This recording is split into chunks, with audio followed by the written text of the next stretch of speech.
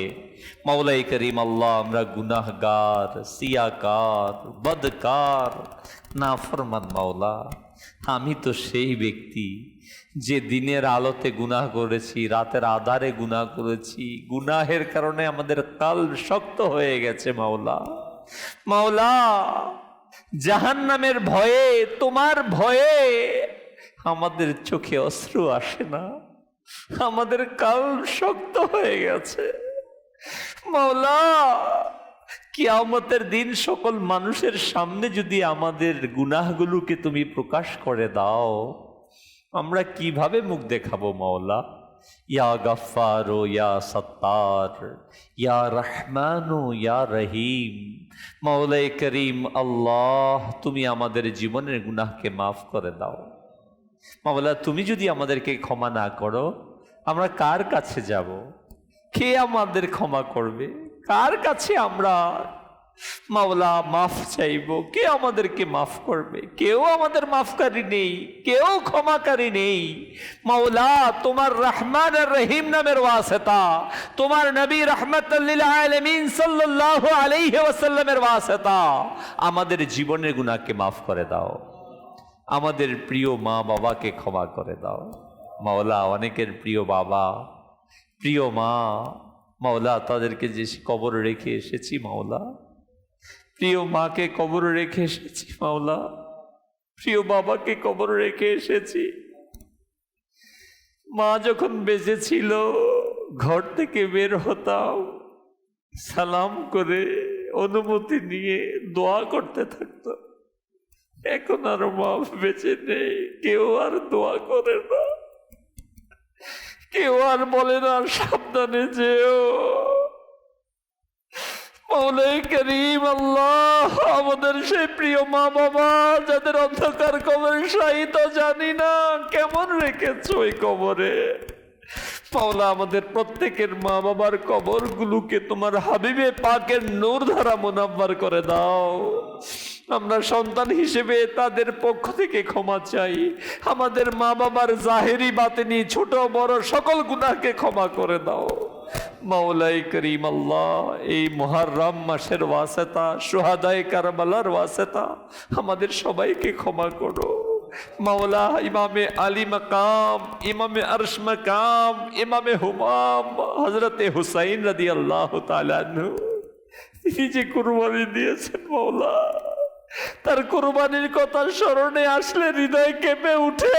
কিভাবে তিনি কুরবানি দিলেন? তার সন্তানদেরকে শহীদ করালেন, সকল আত্মীয়কে শহীদ করালেন। নিজের শিশু পুত্র আলী আসগর রাদিয়াল্লাহু তাআলা আনহু, 6 মাসের শিশুটিও শহীদ হয়ে গেল, কিন্তু নিজের নানা জানের ইসলামকে জমিনে টিকিয়ে রাখার জন্য কোনো কিছুই পরোয়া করলেন না, নিজের গর্দানকে কাটিয়ে দিলেন মাওলা।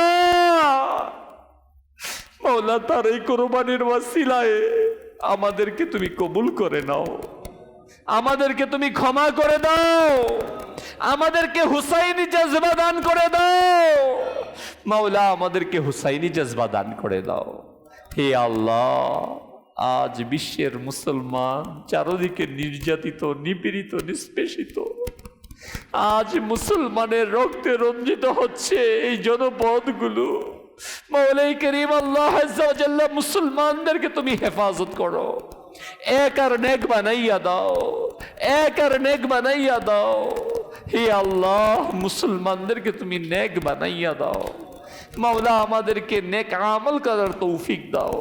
আমরা যে বয়ানে শুনেছি, অন্তরের শক্ত হয়ে যাওয়ার কারণ, অন্তরে প্রভাব পড়ার কারণ হিংসা থেকে, দীর্ঘ আশা থেকে, মাওলা তুমি আমাদেরকে বাঁচাইয়া নাও, আমাদেরকে মাওলা তোমার ইবাদতে মশগুল থাকার তৌফিক দাও। হে আল্লাহ আজ্জা ওয়া জাল, যারা পেরেশানগ্রস্ত আছে তাদের পেরেশানিকে দূর করে দাও, যারা ঋণগ্রস্ত আছে ঋণকে পরিশোধ করার তৌফিক দাও, যাদের সন্তান অবাধ্য মাওলা বাধ্য সন্তান বানাইয়া দাও, যারা সন্তান প্রার্থী নেক সন্তান দান করে দাও হে আল্লাহ আজ্জা ওয়া জাল। যারা মাওলা রোজগারহীন হালাল রুজির বন্দোবস্ত করে দাও। অনেকে মাওলা অসুস্থ আছে, হাসপাতালে ভর্তি আছে, বাড়িতে বিছানায় শুয়ে আছে, মাওলা তুমি প্রত্যেক অসুস্থ ব্যক্তিকে শিফা দিয়ে দাও। ইয়া শাফিয়াল আমরাজ, ইয়া দাফিআল বালিয়াত, ইয়া আহাল্লাল মুশকিলাত, ইয়া মুজিবাদ দাওয়াত, ইয়া আরহামার রাহিমিন। মাওলা 360 আউলিয়ার এই পুণ্যভূমি আমাদের মাতৃভূমি বাংলাদেশের প্রতি খাস রহমত নাজিল করো। সকল প্রকার অভ্যন্তরীণ ও আন্তর্জাতিক ষড়যন্ত্র থেকে মাওলা তুমি আমাদের এই দেশকে হেফাজত করো। বিশ্বের বুকে আমাদের এই দেশকে মাওলা শক্তিশালী রাষ্ট্র হিসেবে সুপ্রতিষ্ঠিত করো। হে আল্লাহ আজ্জা ওয়া জাল, শেখে তরিকত, আমিরে আহলে সুন্নত সহ সকল উলামায়ে আহলে সুন্নত, মাশায়েখে আহলে সুন্নতকে তুমি হেফাজত করো মাওলা। দাওয়াতে ইসলামের জন্য মাদ্রাসাতুল মদিনা, জামিয়াতুল মদিনা, ফয়জানে মদিনা, মাদানী চ্যানেল সহ দাওয়াতে ইসলামের সকল দিনই কাজের জন্য মাওলা যারা অর্থ দিচ্ছে, শ্রম দিচ্ছে, মেধা দিচ্ছে মাওলা, সকলকে তুমি হেফাজত করো। সকলের জায়েজ দোয়াকে তুমি কবুল আর মঞ্জুর করে নাও। ইন্নাল্লাহা ওয়া মালাইকাতাহু ইউসাল্লুনা আলান নবী ইয়া আইয়ুহাল্লাযীনা আমানু সাল্লু আলাইহি ওয়া সাল্লিমু তাসলিমা। সাল্লাল্লাহু তাআলা আলা মুহাম্মদ সাল্লাল্লাহু আলাইহি ওয়া সাল্লাম বিহাক্কি লা ইলাহা ইল্লাল্লাহু মুহাম্মাদুর রাসূলুল্লাহ।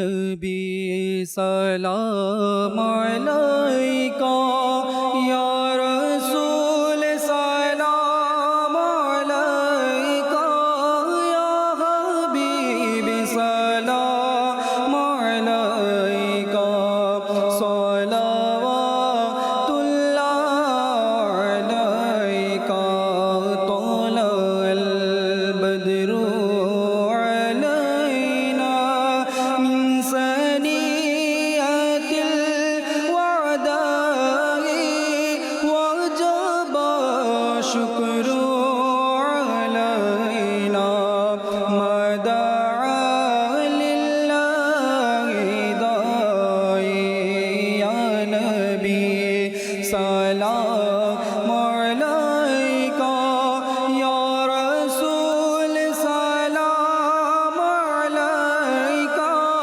ইয়া হাবিব সালাম আলাইকা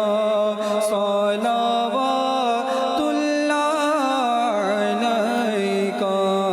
মুনিজি বড় বেদনা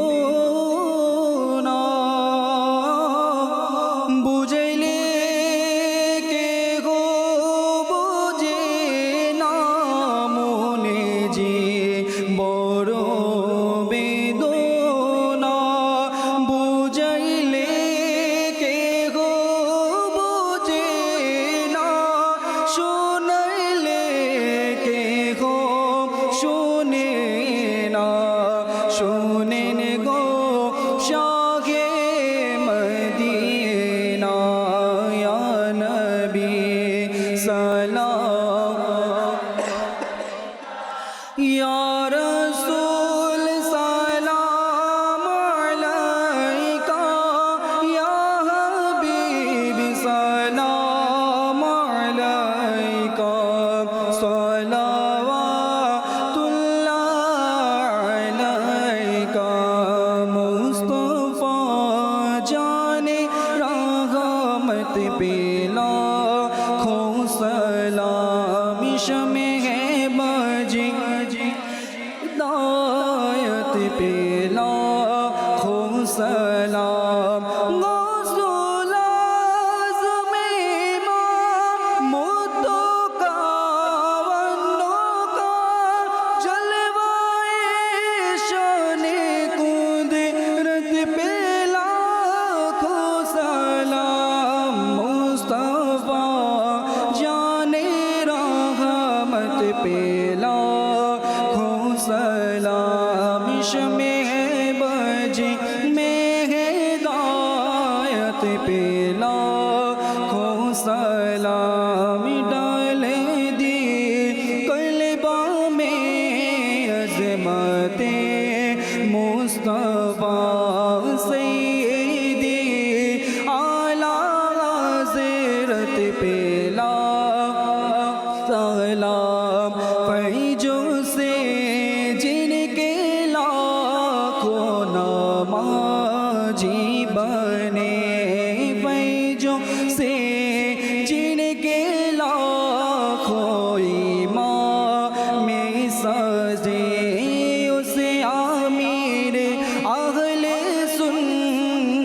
पे लाखों सलाम मुस्तफा जाने रहमत पे लाखों सलाम इश्मे है बजी में हिदायत पे लाखों सलाम सलातु वस्सलामु अलैका या रसूल अल्लाह वअला आलिका वअस्हाबिका या हबीब अल्लाह सुब्हानक अल्लाहुम्मा व बिहम्दिका ला इलाहा इल्ला अंता अस्तगफिरुका व अतूबु इलैक सुब्हानक अल्लाहुम्मा व बिहम्दिका ला इलाहा इल्ला अंता अस्तगफिरुका व अतूबु इलैक सुब्हानक अल्लाहुम्मा व बिहम्दिका ला इलाहा इल्ला अंता अस्तगफिरुका वातूब इलैक अस्सलातु वस्सलामु अलैका या नबी अल्लाह वअला आलिका वअस्हाबिका या नूर अल्लाह ला इलाहा इल्लल्लाहु मुहम्मदुर रसूलुल्लाह जिनकी